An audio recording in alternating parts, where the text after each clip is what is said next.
Anjasmara Hari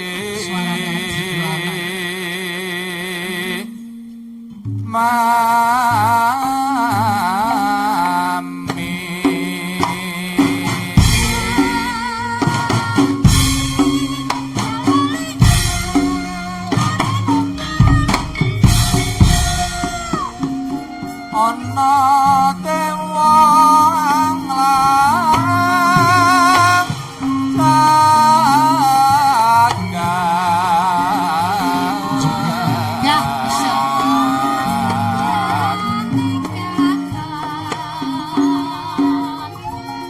nyangking pokor kanca nane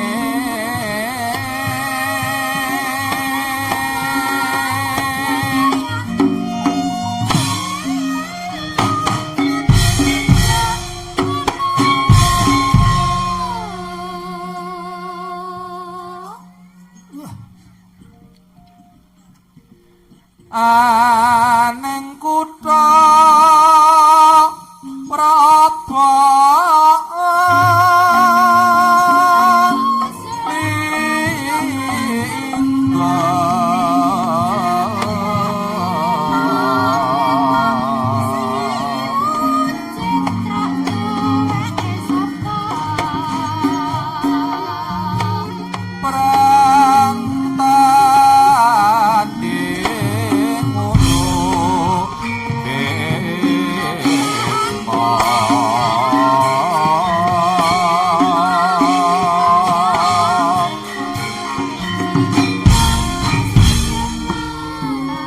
karya mukti wong ayu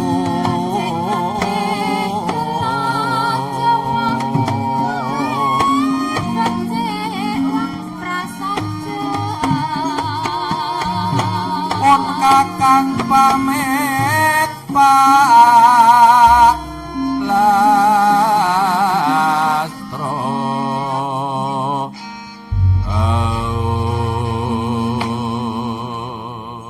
Assalamualaikum warahmatullahi wabarakatuh.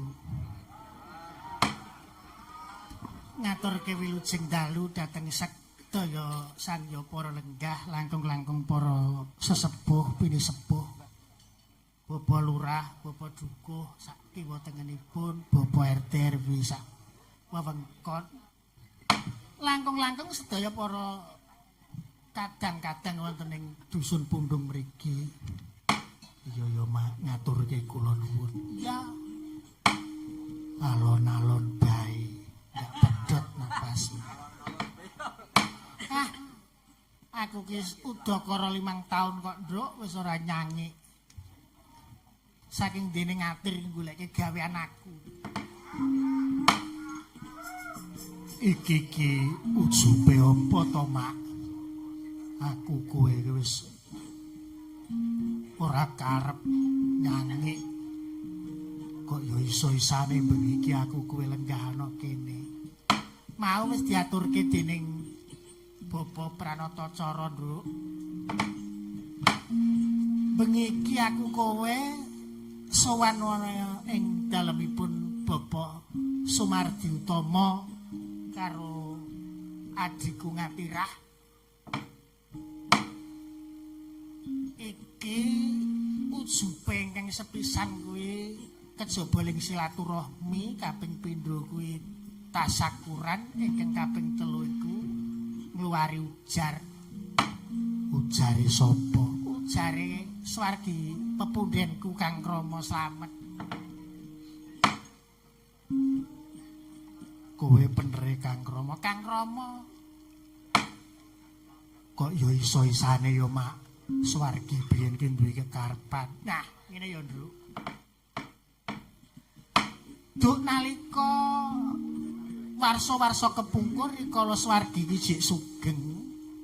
Aku ki rak cek jedal-jedul dolan rene.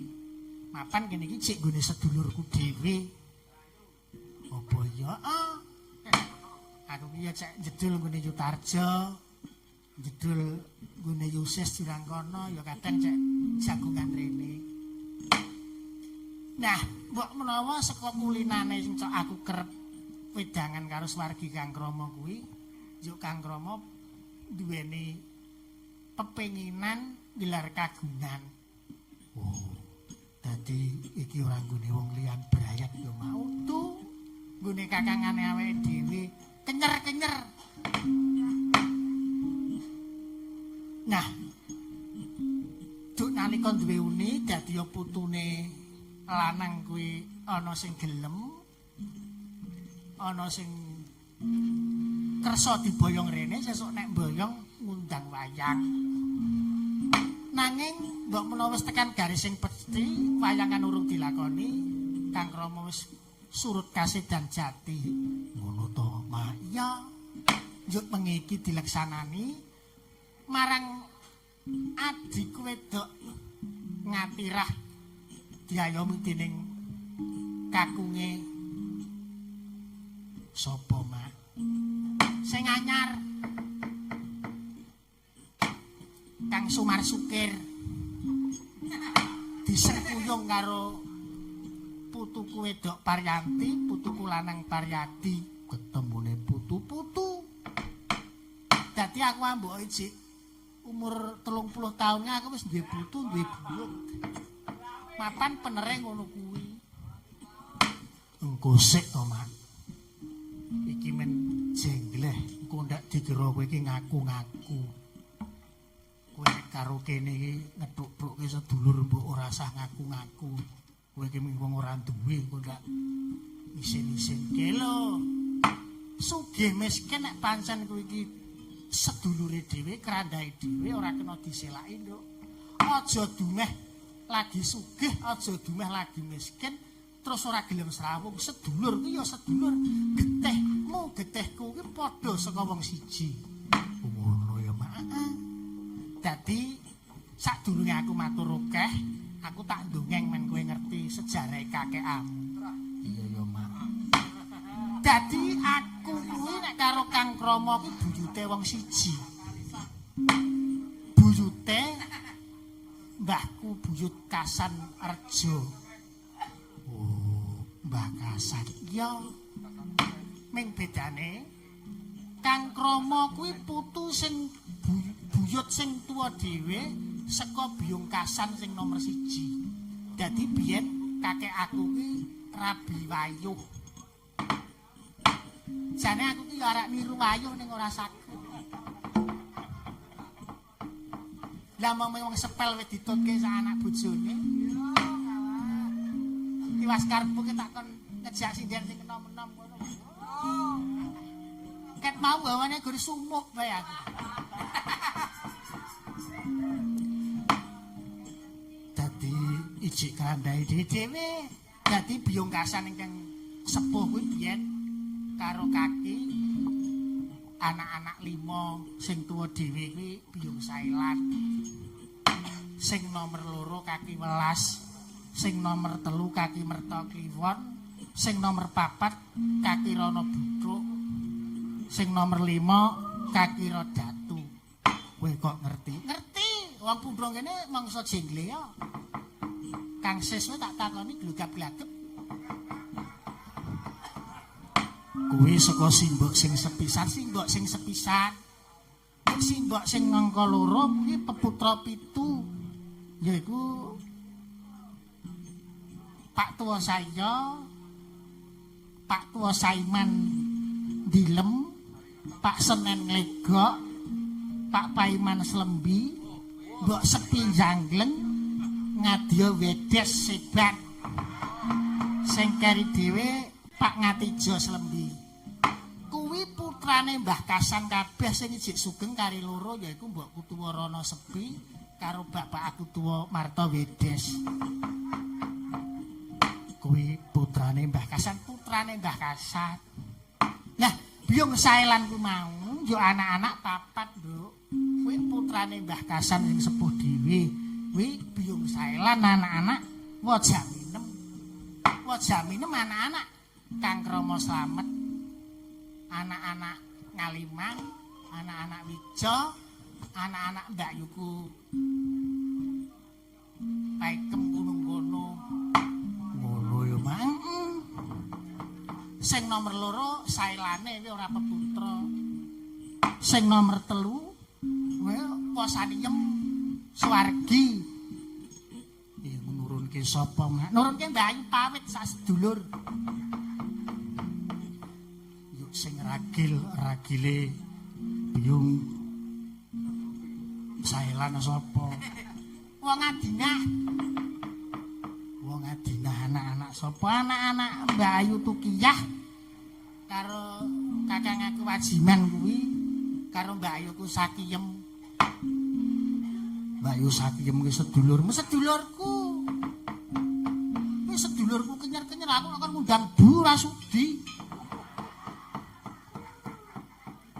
Aku gembang ora rak melu sing kakung aku. Mbah Ayu yo Mbah Ayu, gelem yo tak undang Mbah Ayu, ora gelem tak undang Mbah Ayu. Wong aku karo kono ki buyute wong siji lho. Upama kakek aku biyung aku ijik sugeng, aku karo Mbah Ayu kuwi rebutan lawuh dolan nggone biyung kuwi ijik luwes. Aku ki tukaran karo kakek aku Arjo Wajiman kuwi ijik luwes wong iki buyute wong siji. Ngono ya, Mang. Ana paguyuban ora ana. Angel. Perkarane bojo loro ket biyen ki angel kon rukun. Aku gawe grup malah sing iki awet ning grup do metu kabeh sing cek ning aku karo Mandrak. Ya wis ora apa-apa sing penting aku kowe ngawuni-ngani nyelingi nek ning kene ning gone sedulure dhewe ya, Nduk. Kula bengi iki pomo dikaya ngapa rekoso abote kaya ngapa tak lakoni. Mapan iki wis dadi prasetyane kamangka ala becike aku biyen kuwi nyecep tau diulang karo para pinisepuh uga karo kadangku sepuh nek nuhoni senajan ora tok lakoni ning kowe iki duwe ilmu ning dalang sejati. Nek dalang sejati kuwi nek diaturi siji wong luwari ujar, 2 wong mapar tunggak utawa merti dusun, 3 wong ruwat aja pisan-pisan selak. Aja pisan-pisan ora saguh, aja pisan-pisan ngarani upah. Aku itu tobat ya.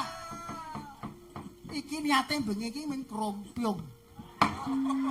Aja tek ning ngatir atase meng kaya ngono kok iso wayangan dalane 2 kamangka mengko sing neruske kadangku sepuh kuwi ora dalang-dalangan ora kaya aku kowe. Nek ngundang aturi dhewe mbono pekaranganmu ki separo didal urung cukup.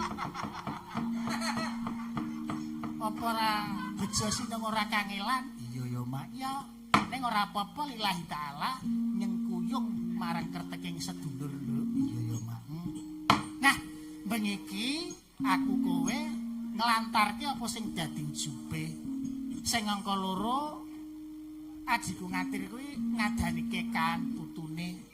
Sunah Rasule ditindake, agamane digawa, adate dirumat, budaya dilestarekake. Iya ya, Mak. Iki mengko ngadani kupat luar, banjur seneng-seneng ya, Nduk. Iya ya, Mak. Sadurunge ngadani kupat luar ora ketang sak tembang, Nduk.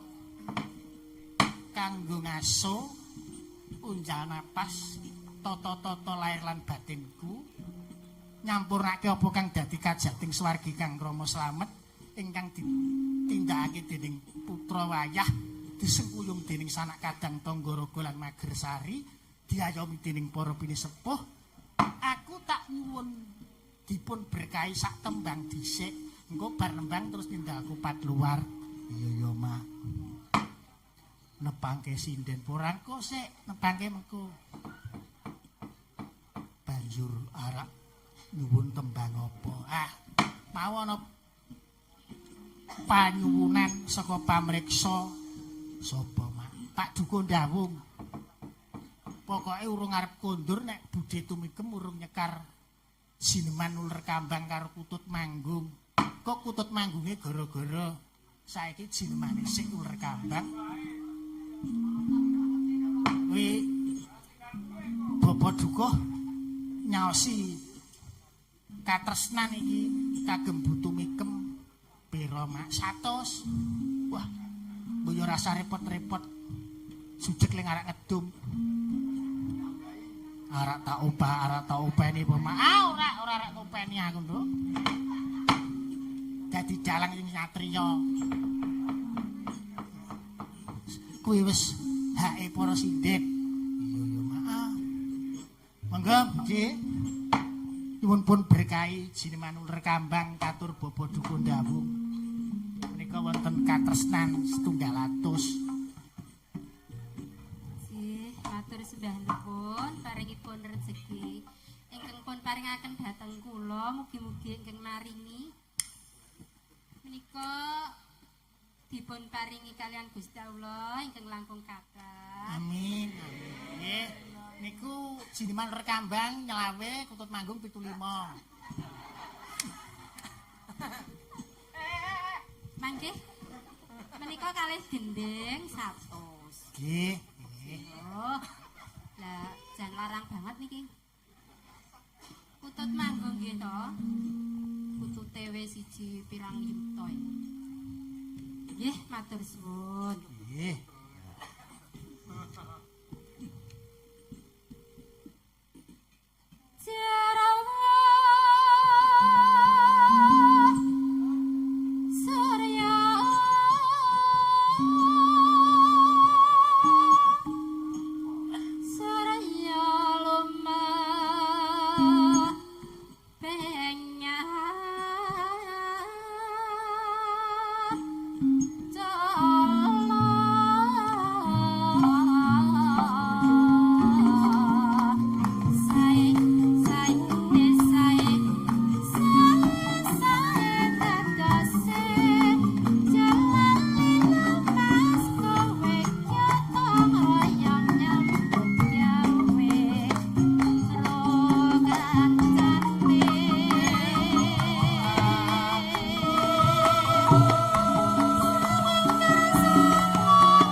sembah nuwun pun berkahi.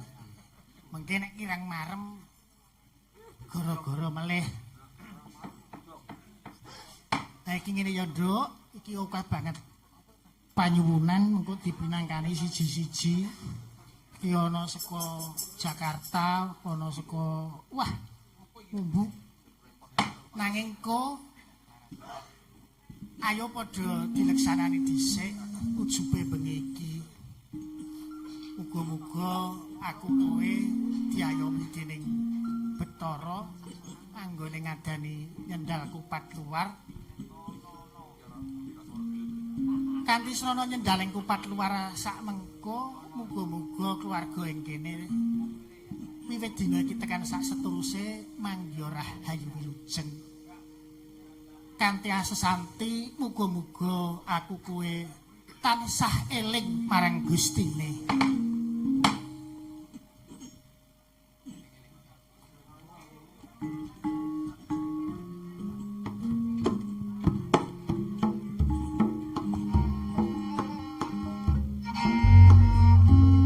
Dhateng ngarsanipun Bapak Sumardi Utomo kalasan Ibu Ngatirah saha wayah kula Paryadi kula suwun majeng wonten ing sakwingking kula.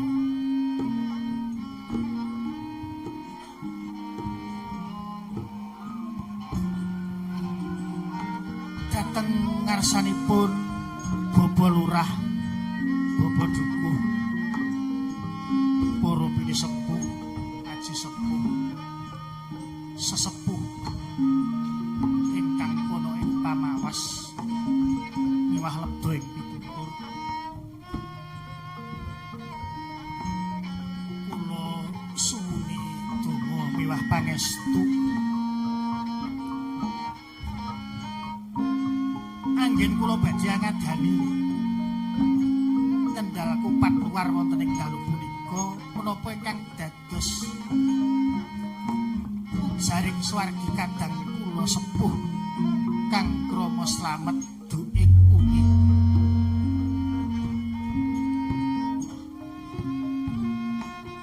Dhateng sedaya para lenggah ingkang dawah sepuh kula suwuni donga pangestu ingkang dawah enem kula suwuni pambiyantu donga pamuji.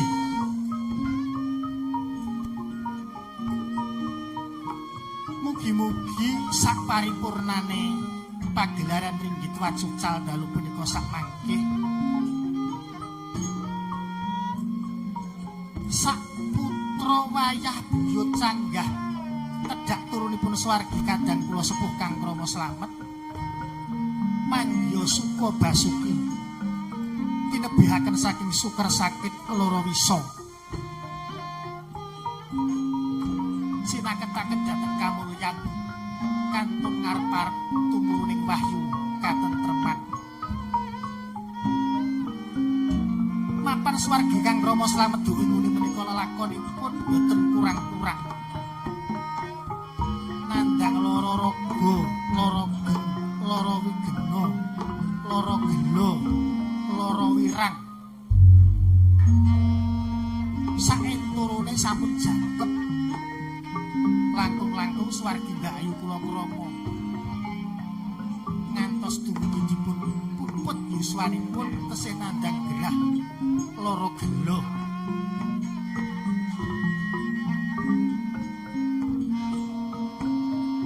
Kula namung badhe nderek memuji ndedonga dhateng Gusti ingkang akarya widi dipun sineksani dening sedaya sangya para lenggah. Mugi-mugi Gusti njabahi. Gusti ku siji disembah wong sak alam kabeh nganggo carane dhewe-dhewe. Tinanggenah kula menika kalih swargi kang rama lan sanak kadang kula ing mriki tesih tunggal darah. Turunipun swargi pepunden kula Mbah Kasan Rejo. Okeh setithike kula niku nggih ngopeni tinggalane Mboten wonten awonipun menawi kula cakaken dalu punika kanthi pangajap. Mugi-mugi pepunden kula Kang Rama slamet dalah Mbak Ayu manjing wonten ing kasuwargan jati dipun sekseni Sang Para Lenggah dinten dalu punika dipun sembadani dening Kang Sumardi Utama dalah rayi kula ngatirah sampun lunas ujar kawule sampun purna urusan dunyane manjinga ning swarga langgeng anak putu buyut canggah wareng udeg-udeg gantung siwur misura sak lami-lamine enteka wirangi enteka susahe kari senenge kari mulyane kari bagyane hong sang nata winanci estu nama sidhap mugi rahayu kang samya dumadi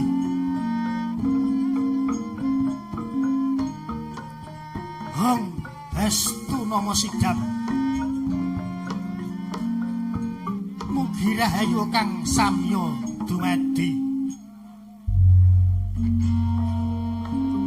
hong estu nama sidhap mugi rahayu kang samya dumadi hong Yamaraja Jaramaya Sang Prabu Jaramaya ya marani Niramaya kang anekani sirna kaluwihan nanemu ya silapa palasiya kang aweh luwe yogya hamarkana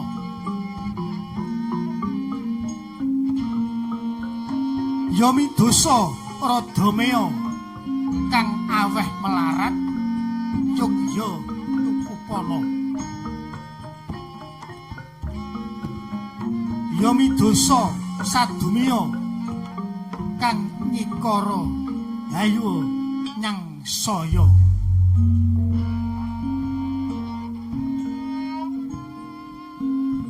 ya dayudi dayudaya kang merangi laruta kekuatanira ya siyaca saya siya kang pala cidra kogel temah welasa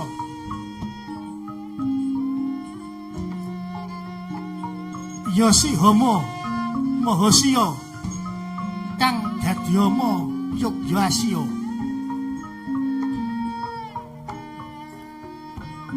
geter pater pamedhakku ya nang siu yu sinangya ya tang siu yu tisangya ya bang siu yu sidangya ya dang siu yu sidangya ya mang siu yu simangya ya ngang siu ya sinyangya ya jang siu yu sijangya ya nyang siu ya sinyangya ya dang siu yu sidangya ya pang siu yu sipangya ya sang siu ya siyangya ya dang siu ya sidangya ya kang siu ya sikangnya ya lang siu ya silangnya ya cang siu ya sicangya ya nang siu ya sinangya ya hang siu ya sihangnya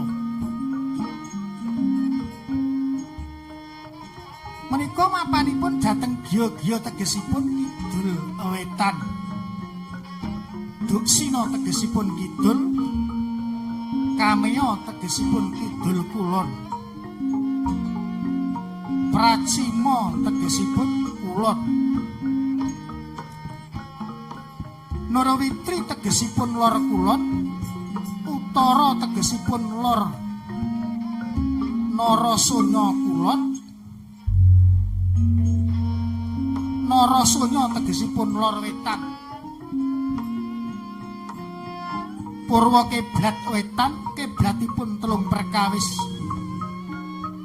Mugi kajagya mulih saged ndadosaken kawilujenganipun adi kula ngatirah sak kadang, sak anak, sak putu, sak tedhakipun kang krama slamet swargi.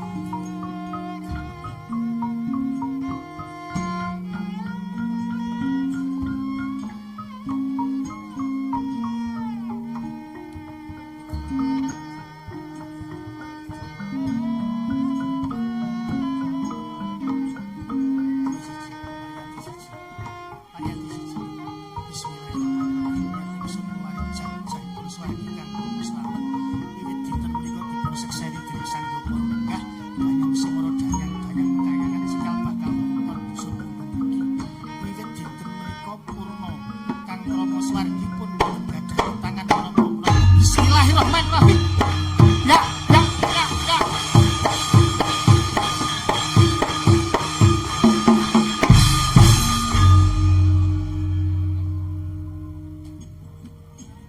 Wis paripurna ya, Nduk. Ya, Mas. Saiki ning kari seneng-senenge. Ya, Mak. Iya. Wis ayo padha diteruske suka parisuka. Dina iki wis purna sekabeh apa kang dadi kajating adikku kari seneng-seneng sak tuwuke. Bengi iki ayo do dipol-polke mapan dalane loro. Kameka ragate 12 yuta. Eling arek ngedung kepiye? Ya ora apa-apa, Mak, ngalah berkah. Ya ngalah berkah kok, Nduk.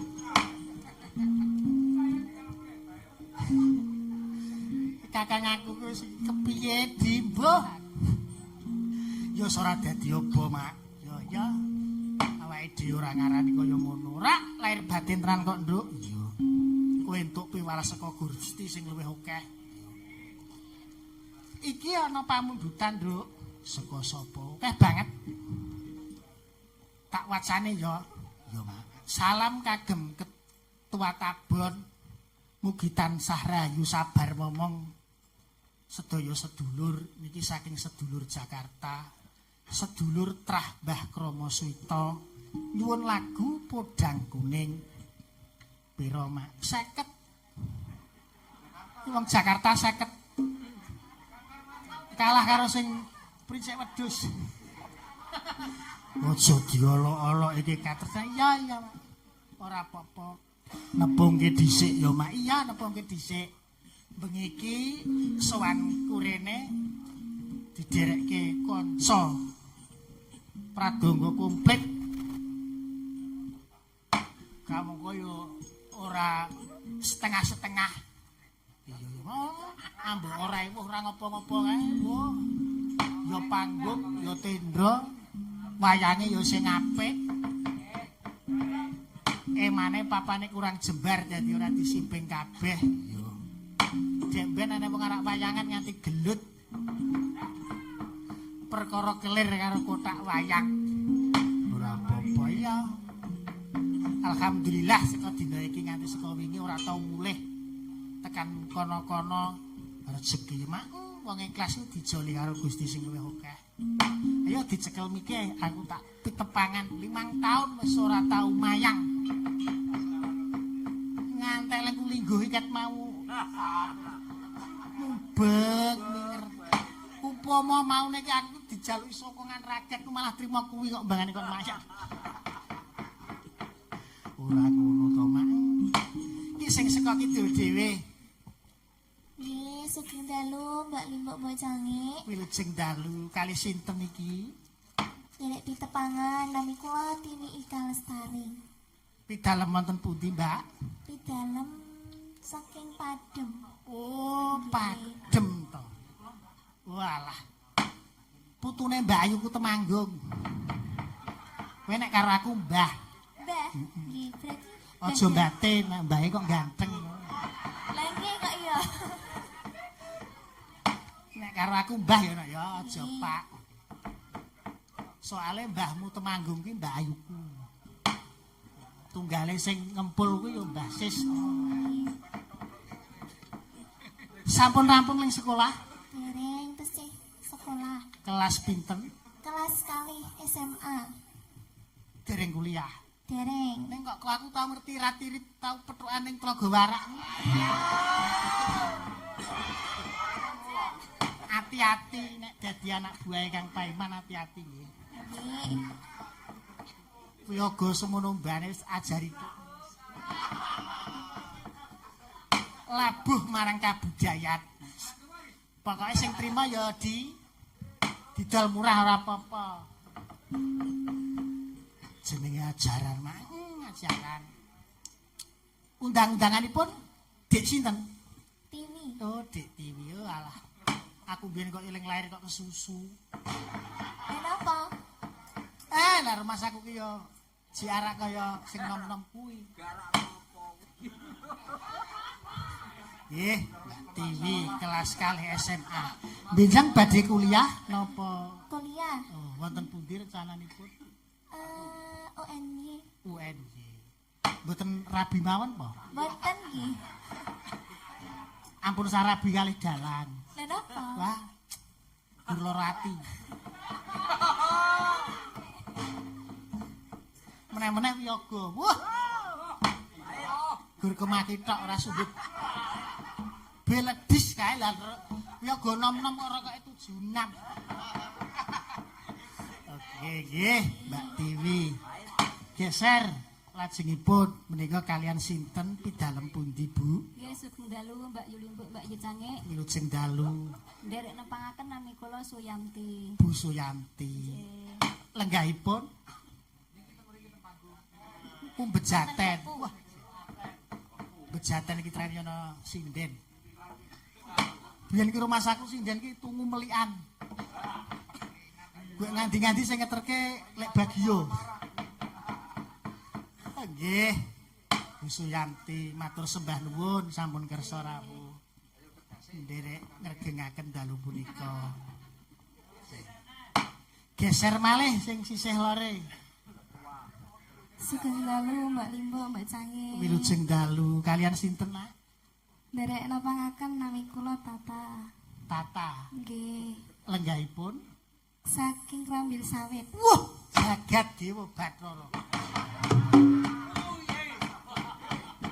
Krambil sawitipun pundi? Ngondel. Ngondel. Wah, Nggih. sejere bendro. Kula riyen dadi mantri teng mriko kok urung ana sinden kaya ngene kok bareng kula usuran ning kono.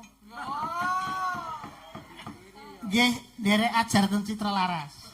Nggih leres, Pak. Oh, ayu-ayu nom-nom kok ngono kok gelem nyinden. Wong pundung iki diajari nyinden gengsi. Biyen iki sing gelem maju jenate ku pawit. Tiwas tak gaweke limbuk padha pawit malah.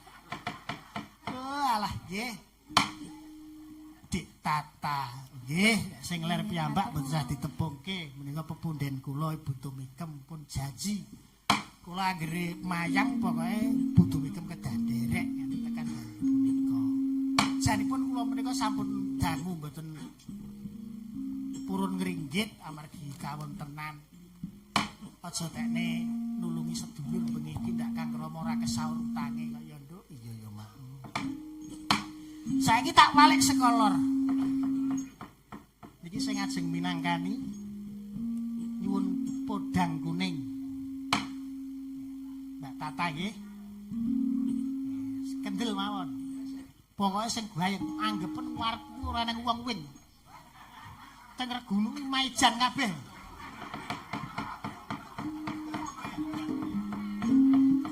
Dipun bawani nggih dadi ikhlas iki entuk engko terus garapane ya kojao sak jatmu.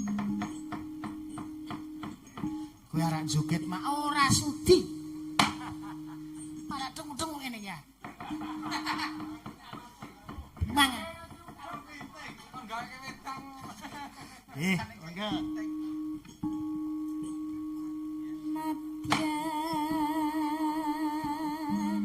Sing kendel mawon. Wujud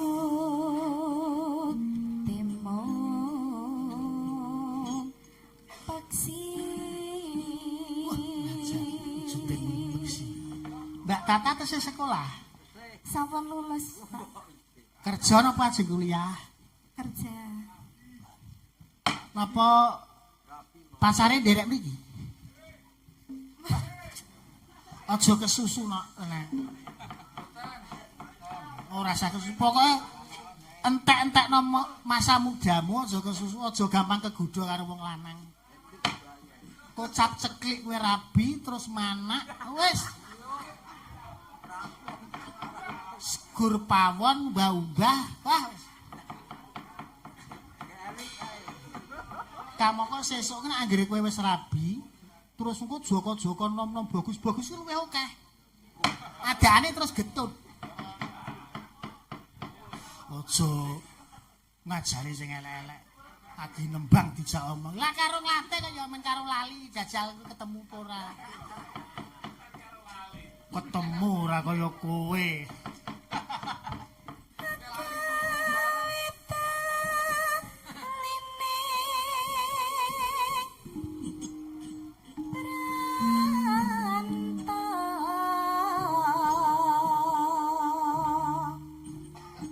Dibaleni, sing los. Dibaleni. Aja gergal-gergil lah, marai kene ya melu gergil ya.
Sing los mawon.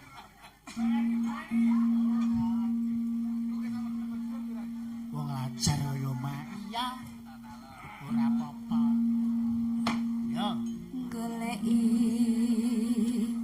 si podang jenar.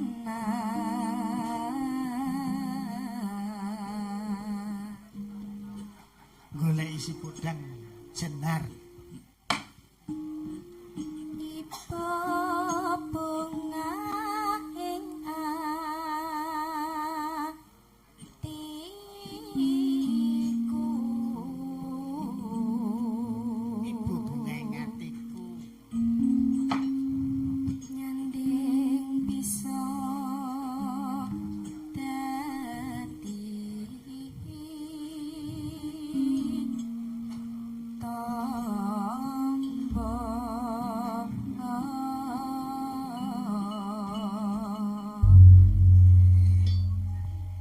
Langgam kodang kuning.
pun dipun pinangkani saking kadang saking Jakarta Podang Kuning.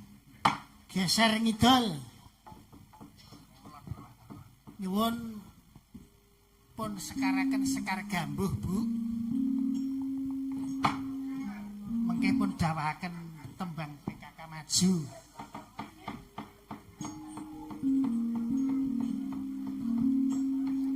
Dicampur mak campur. Klasik selingi sing bayang nom ya dikai, sepuh ya dikai.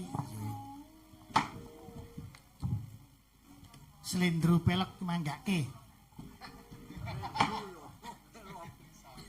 Sumangga para ibu. Sumangga para ibu.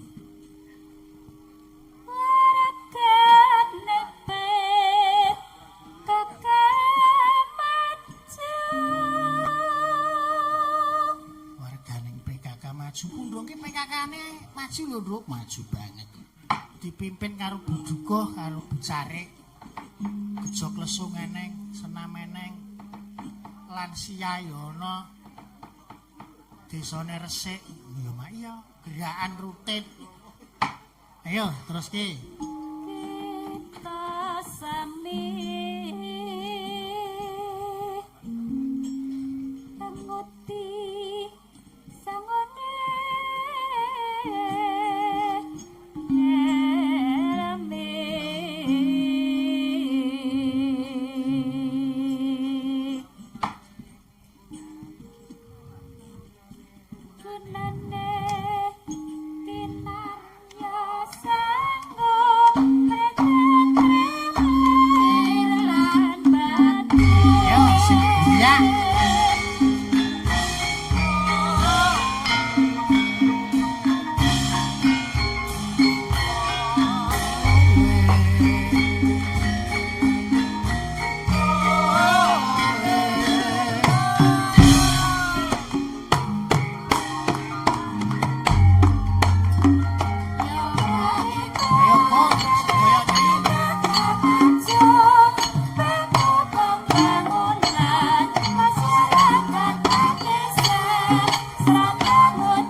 Yogane yo dasare pinter-pinter, bergas-bergas. Rokoke jek kebak. Geser kidule. Ya.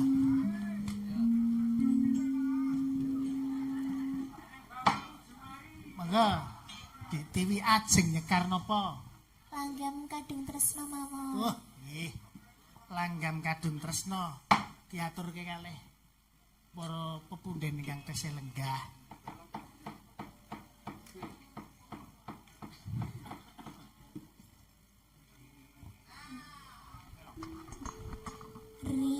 Rina wengi Suara kok rengik-rengik. dadi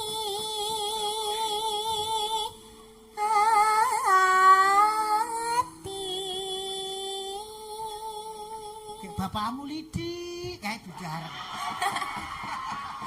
Bitik non. Kayak mbokmu ngonseki telo.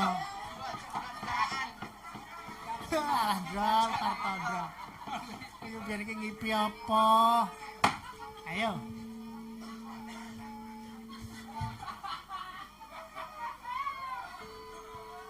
Tanpa jalan, tanpa nindra. Rumah sakun ini gugur iki biyen ora wong seni. Kok sanggae dadi sinden. Oh, ya. Kayung yon marang slirani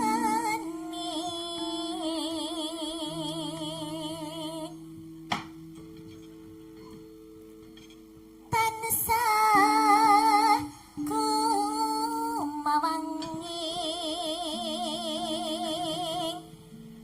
nindra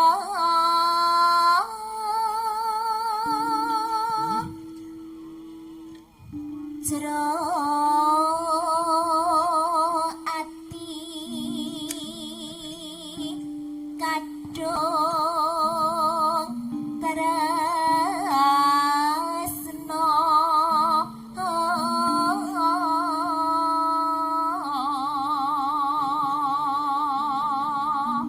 Ling sekolah sing mempeng sesuk men iso dadi dosen, dadi guru ning UNJ iki ya iso sarjana pendidikane seni. Kudu aja dume sinden. Iki mburi iki do seni-seni kabeh sing gampangke adikku Puput ya sarjana seni. Dalange ya sarjana ekonomi. Saiki iki wong seni iki do duwe gelar, dadi akademik kuwi perlu. Kudu diudi, aja mupus ling sinau ya mempeng, ling ajar nembang ya mempeng. Nggih, Mbah. Ora lali to nek tak jak omong ngene iki. Mboten. Ora kaya aku Sri Tilana geseh. Ayo. Tan liya amung sliramu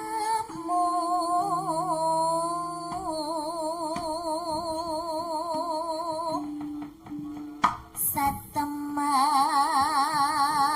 lara asmara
Bacaane sarwa asri Jroba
Sapa nyuwun pangapunten Bujangik kula kepengin ngregengaken Dik Ngadir kepengin nyumbang sinom saking kula Pak Dongkol 100.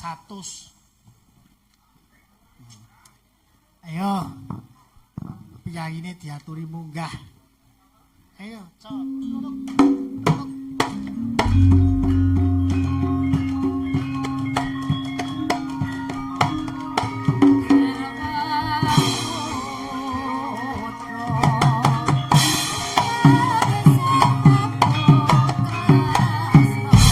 Sinden. Kadangku sepuh. Senengku nek anggere apresiasi seni budayane luar biasa. Nggih, nyuwun pamunten Bujange. Nggih. Ing mriki nderek ngregengaken adik kula Ngadir. Anggenipun nggadahi kajat. Namung saderengipun nyuwun pamunten ing semangke anggen kula nyekar mesti kemawon kathah kalepatan. Wah, pokoke los mawon. Los. Semangke kula semangaken Pak Paiman. Nggih. Yo, santai los. Slendro mawon, slendro, Pak. Anggap wae niki gandrung tata. Enggak, Kang. Kayugong rineka Senggae sing gunyak. jalma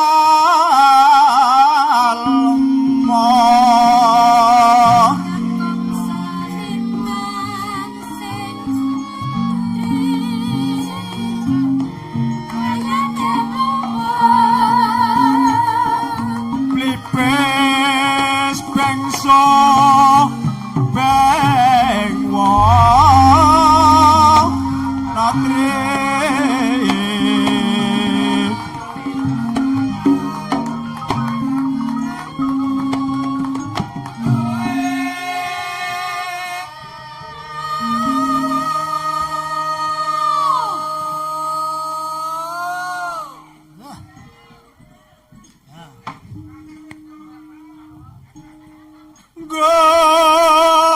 golek sing kaya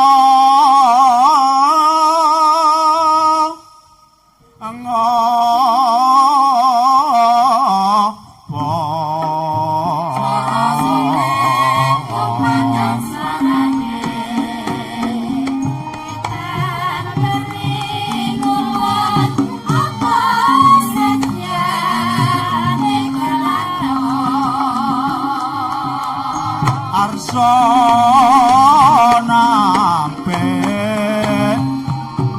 ring wamame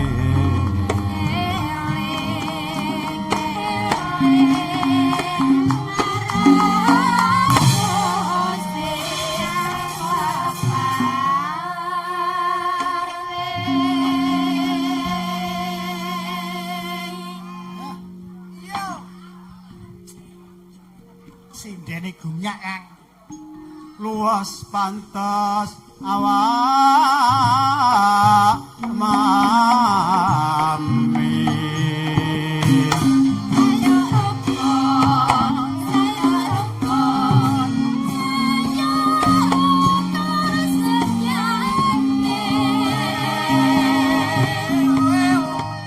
aja tansah gawe bingung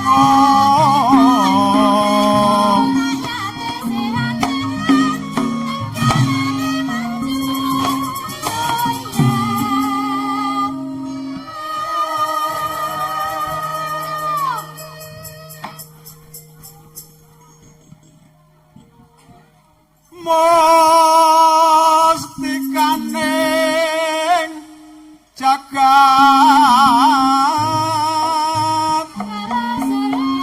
raya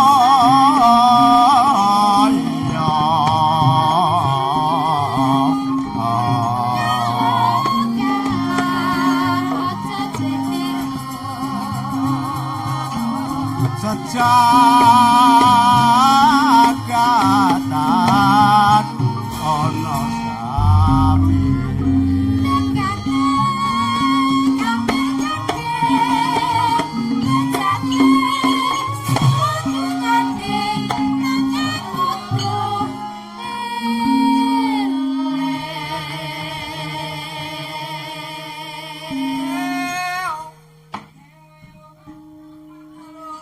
Siti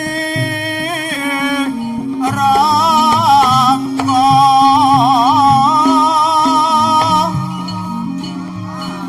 wong manesun lelo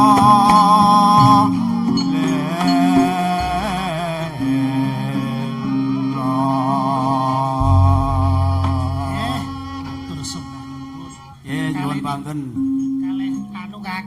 Nggih. Derek memuji Nggih. kagem kagungan dalem dungane napa? Nggih, nggih niki matur dhateng Bapak Sumar Udi Utama sak keluarga. Nggih.